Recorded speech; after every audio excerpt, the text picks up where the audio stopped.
The iLLANOiZE app is available now on Apple and Google Play Store. Download the app, get the latest news, stream our podcasts, watch interviews, and listen to iLLANOiZE Radio live. Download the app right now. You're tuned in to Chicago's most valuable radio show. And as always, we bring you guys the illest guests from around the city and globe. And today, we got Delacreme Scholar founder, one of the dopest MCs in the city, known as Femdot, in the building. Welcome back. Man, how you doing, brother? I'm blessed, bro. Welcome back. I'm good. We blessed, man. We blessed, man. How listening to that intro? Listen to that intro. How does that make you feel, man? Oh, it's cool. I actually haven't watched the video or seen that in a while. But I'll be in contact with some of the students, some of the scholars still. So it's cool. It's always cool. You know what I mean? Just to know that like we helping real people in real time. So shout out to Camry, shout out to Miles, shout out to Justin, shout out to Darnell, Alejandro, Elena, everyone was able to award this year, and hopefully we can award more people. You know what I'm saying? Coming up soon. So now, speaking of award more people, how can people get awarded a scholar through Delacreme? So our applications open up in November. So that's when we open the application process up around a little before Thanksgiving break for people who are in school, and we keep it open until December. We announce our winners in December and award people in January. So if you want to look out from our IG or delacremescholars.org or our Twitter or just my Twitter, just finding me or whatever for more info. But yeah, just be on the lookout because we'll be opening back up the scholarship in November. Go ahead, please. It's your birthday. It's your birthday, G. Go crazy. So, one that was very touching. I love hearing stuff like that because I was a student that struggled to pay for school. First I want to know what education, because there's so many things you can do as an artist to give back to your community, and I think a lot of times we kind of gloss over education because a lot of times we don't want to go to school. Mm-hmm. So what initially made you say, I'm going to start a scholarship fund? Initially it was just because I ain't had no scholarships. I had to I had to figure out how to get holds off my account, and I'm like, I don't want this to happen to nobody else. You know what I mean? So how can I start? You know what I'm saying? Creating a situation where that's not the same thing for other people. And also, I'm big on access and resources. So it's you don't got to go to school, but you should at least have the ability to do so. You know what I mean? So it's how can we create more opportunities for access for people? You know what I mean? So I think those two things really played a part. But mostly it was just me. I had to finagle or go on an underground railroad of secret loops to fucking find extra financial aid or something. And it's it shouldn't be that difficult. So if I could help somebody stay in school, you know what I mean, why not? So that's pretty much where it stemmed from. Now, me, hearing that audio bite was on your IG earlier, I'm like, yo, this is so motivational because I want to say we interviewed you in 2018. It was kind of like the start of Delacreme Scholars. I think we were promoting the first show with the first awardees. Yeah, and look at how far things have come because it's not even just based on scholars now. Mm-hmm. It's bigger. It's bigger than that. Yeah. Did you ever, have in mind that you would be touching the lives you're touching now, especially like I said, off of even the scholars, people that's receiving groceries from you and the volunteers and things of that nature? Did you ever see this vision come into light? My whole thing is to try to help people as much as possible, and from the jump, it was how can I put myself in a position to help other people? How can I use any notoriety I have as leverage in order to help other people? So that's kind of always been the thing. How that was going to play out or what that was going to look like, who knows? I wanted to do a scholarship for years. I wanted to do a scholarship while I was in school. That's when I've been wanting to do that for years. As for groceries and stuff like that, that's kind of just a response to the world itself and what's going on. But yeah, I was never anticipating of I'm going to touch a bunch of people's lives, but I just know that me being the person that I am, it's all right, cool. I'm going to be somebody, right? But that doesn't mean nothing if you can't help people while doing it. You know what I mean? You're only as, immortal as the people who remember you. You know what I'm saying? You only live through memories. You only live through the people you impact. You know what I mean? And if you want to like change what's going on around you, then you have to change the situations of the people around you. You know what I mean? So, a gym, man. I mean, I got to know too. What some challenges you face with Delacreme scholars? A lot. I mean, one, just I'm trying not to be the face of it. You know what I mean? It's not a Femdot thing. You know what I'm saying? It's not something, I don't want it to just seem like it's something that I'm just doing, you know?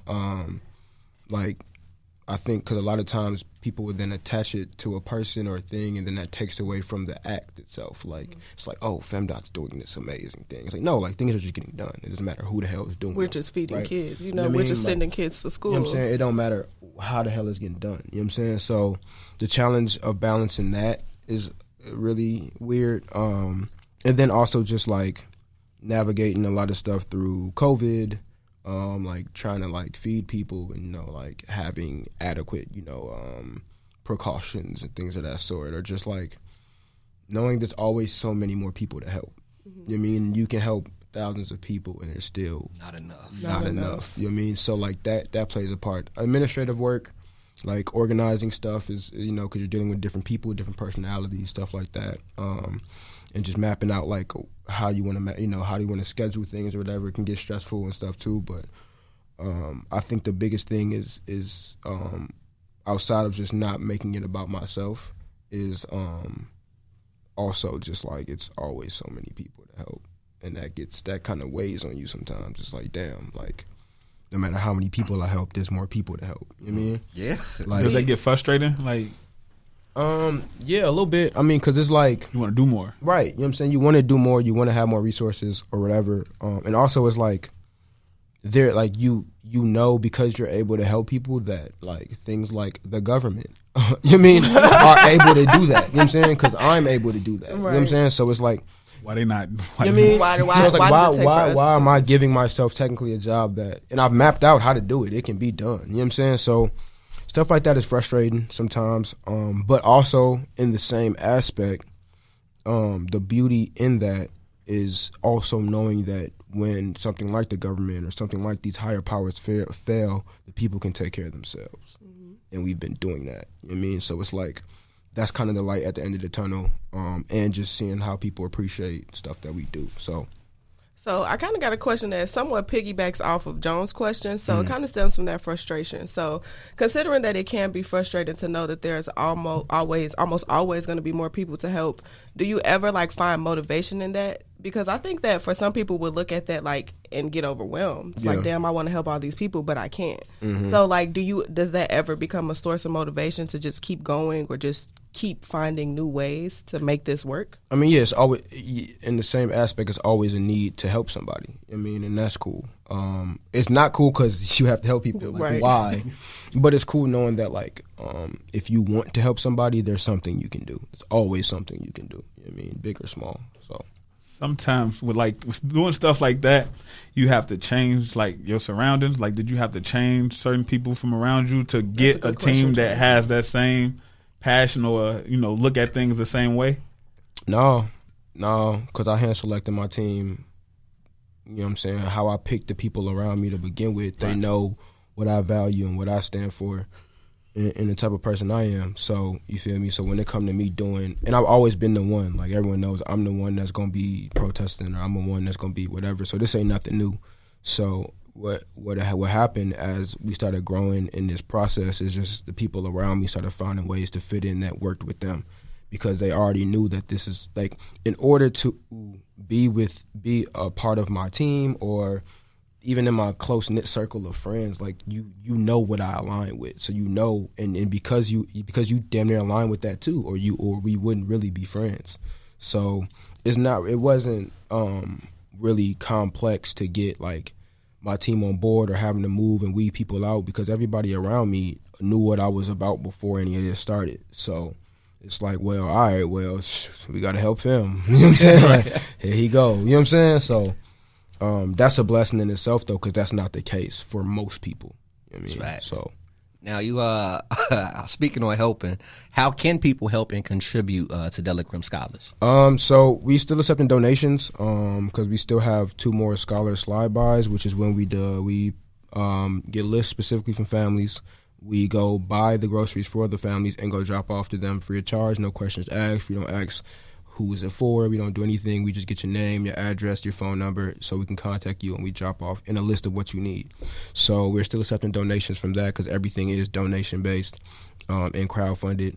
And we also have people volunteer as well. So if you can't donate your time, you donate your treasure, donate your time, come out and help us out. We're back doing it on the 12th and the 13th, and then the 27th and 28th, and those are the last two for the month. Really for the year. We've been doing this since June, so September is our last month.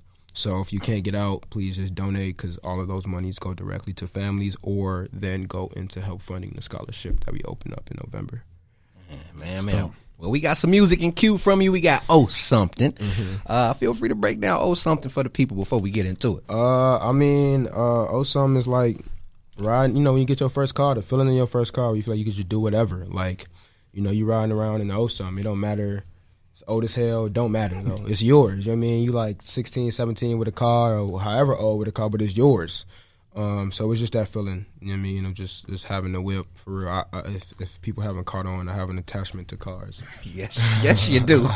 And we gonna talk more about 94 Camry music right after the music break. Keep it locked with us right here on iLLANOiZE Radio. Make sure to check out the iLList playlist, in which we provide you with the latest tracks we play live on our show. Head over to Spotify and search iLLANOiZE Radio to follow our playlist, as well as follow our podcast. Now let's get back to the show. It's your girl Pretty Riot, and that was Oh Something by Femdot. I actually saw the video for that. I think it said like 500,000 views, damn near. Over a million views. My bad. I ain't mean to knock your numbers like that. I'm going to give you your meal, period. But that meal was definitely shot by Cole Bennett. And we just got some Lyrical Lemonade. We just got some of this in. And shout out to the homies over at Lyrical. Yeah, they told us not to drink it warm. I'm really thirsty, but I'm going to wait till it gets cold. We got some in the refrigerator. In the meantime, Femdot, how you feeling? I'm well, man. How you feeling? I'm great. I'm great. So before the break, we were kind of talking about how, and this was like off air for you people that weren't, in the room with us. We were talking about how you hadn't performed Oh Something in a long time. Mm-hmm. And obviously we know you haven't had many performances because of the pandemic. Yeah. So I kind of want to lead with that. Like, really just wanted to know, how did the, pandemic affect you and like really your charities, and like how you decided to go about doing your scholarship and doing like the food drives and stuff like that? The pandemic, it hit crazy. A lot of stuff that I do is like self-funded, so we're not doing shows, you're not getting bread, you feel me? So definitely had to reroute with how I did a lot of things, specifically like with like the scholars and stuff like that. Because like push come to shove, it was like, if we can't get funding or something, I'll just put my money into it, So just had to kind of regroup with that, but and outside of that, just not being able to perform again, and not having a tentative date when I can do that, like it's kind of wild, because I pride myself on my performance. What's the first song you gonna perform at your first set when the world opens back up? I'm talking about the moment you step off the stage and the DJ drop the beat. Who gonna be? Charles Loss. I was about to say. I'm already knowing. That's my dog. That's my dog. It'll probably be Crossroads, whether I want to perform it or not, because it work every time. I hate that song. My whole life. So how do artists end up growing to hate their songs? I feel like we hear so many artists say that. I hate that song with my whole heart. I love it for what it is, but one, I make way better stories now. My voice is way cleaner. My delivery is way cleaner. I made that song in 2014. You feel me? Like, it really end of 2014. You know what I mean? So, and I always got to put myself in that space when I perform it. You know what I mean? It's like I got to mentally put myself back in that space in order to adequately like perform it well. And I'm like, I just got better, but it worked every time. And Elliot know, Tamika know, my manager know, because they be blowing me like, yeah, bro, when you got might as well just do Crossroads. So, bro, I'm not trying to perform this song. It's like the one girl that's gonna answer the text, but you don't want to text her, but she gonna answer the text. That's that song for you. That's the one you know. That's the one. Like, no matter what, like you like, it's 4:00 in the morning. Who can I text? She definitely up. Even if she ain't up, she gonna say she up. So that's that song for you. If that's the metaphor you want to use. Yeah, right. That's the metaphor you want to use, I guess. You know, whatever gets the message across. What's one thing you took for granted before the pandemic that you feel like you miss now? Like you just like, dang, I really didn't care for this too much, but now it's like I really just got to take advantage of this when I get back outside. Walking. Walking. Like walking outside, like just walking around. Like it'd be super chill just walking around sometimes. You haven't done that during the pandemic? I mean, I have, but like before the pandemic, I'm like, or I'll walk, but I wouldn't be thinking like, you're not enjoying outside. I'm not enjoying walking walking lakefront. Like let's walk to the lakefront. I'm talking about even walking down the street, just walking around the neighborhood. Like what it do? You feel me? Like because like with before the pandemic, you walking to get somewhere. You know what I mean? But now you ain't got nowhere to go, so you just walking to see and explore and to look and to feel. And see what you done walked past 1,000 times. You know what I'm saying? That you done missed. So it's like, and it sound kind of wild, but yeah, walking, yeah. That's something that simple yet so complex. Yeah, I'm here for it. I am. I got to get on. Be like, I ain't think that neighbor before. They always had this bush. Oh God, you getting that dog real racist? Like, you know what I'm saying? Like, you feel me? I thought he was just barking. I thought he was just barking. You feel me? But it's really just. You like, damn, they really put a whole little garden in their front yard. I wonder if them, you know what I'm saying? I wonder if them tomatoes ripe. You feel me? You start asking random questions, like, you feel me? Like, you start getting that damn. They look like Buzz on that. Oh God.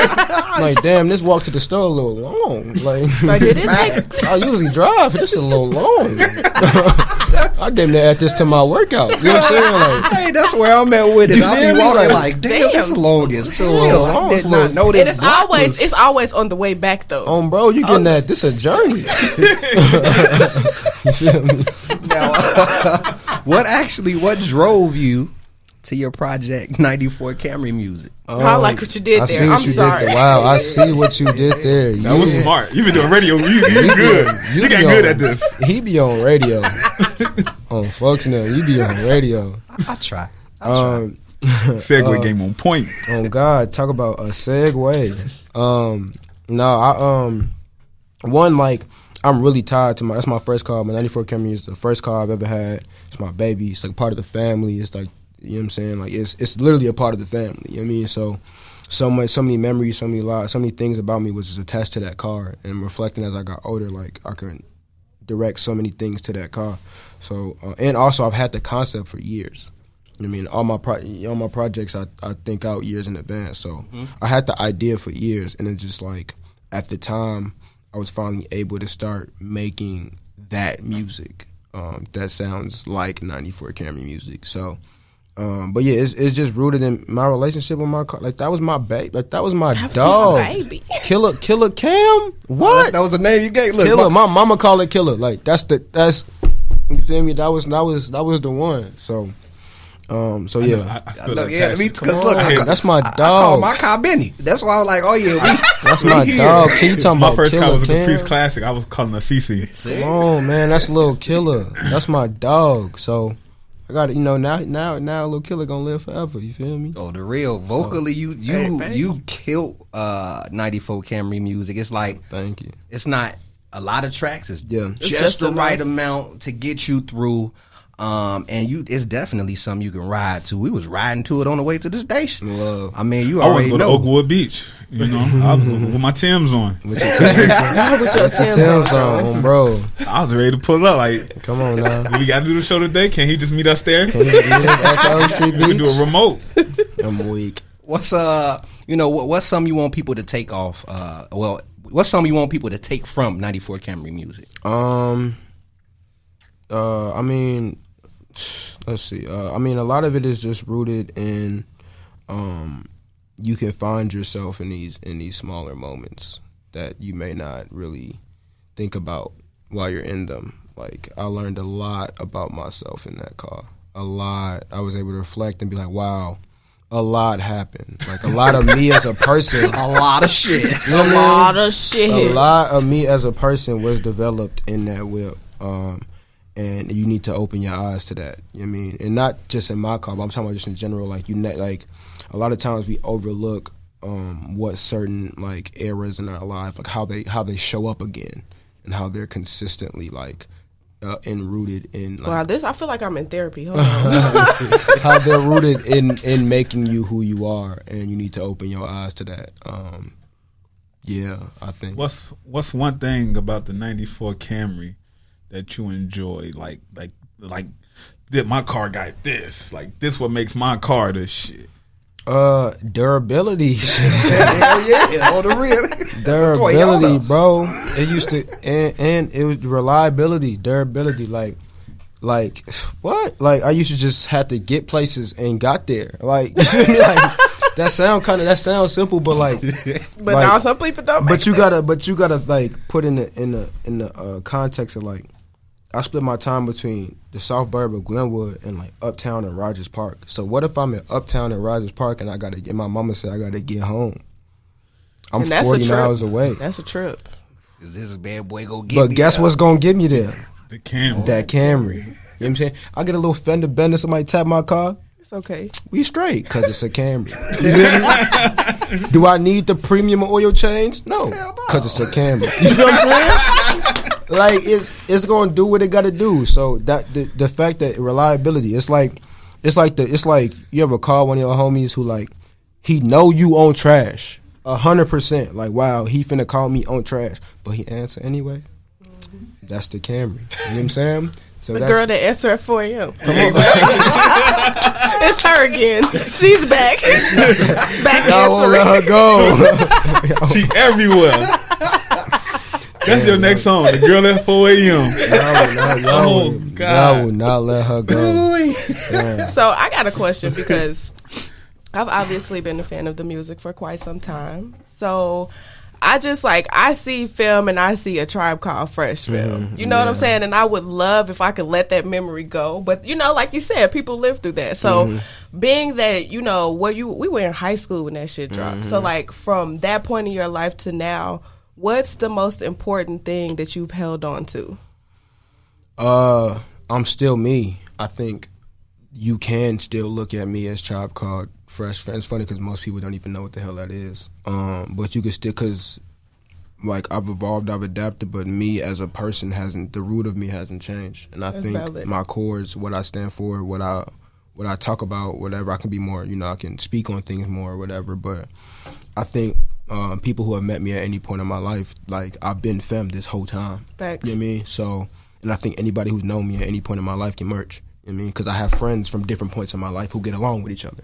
You know what I mean? It was further proves that, like, I've been the same nigga this whole time. So, I think just holding on to what I feel makes me, the little nuances and the things that keep me myself, is fine. I think that's why people can grow with my music too, because, like, even if it's a different sound or I'm trying different things or I'm rapping about, like, topics you're not used to, like, it's still me, you know.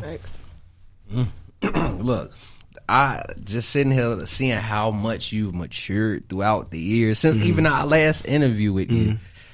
I'm happy. I'm proud of everything you've been doing for the city. Appreciate you. I mean, I'm pretty sure once things open back up, it's takeoff time. Yeah, man. Congrats on everything you've been doing.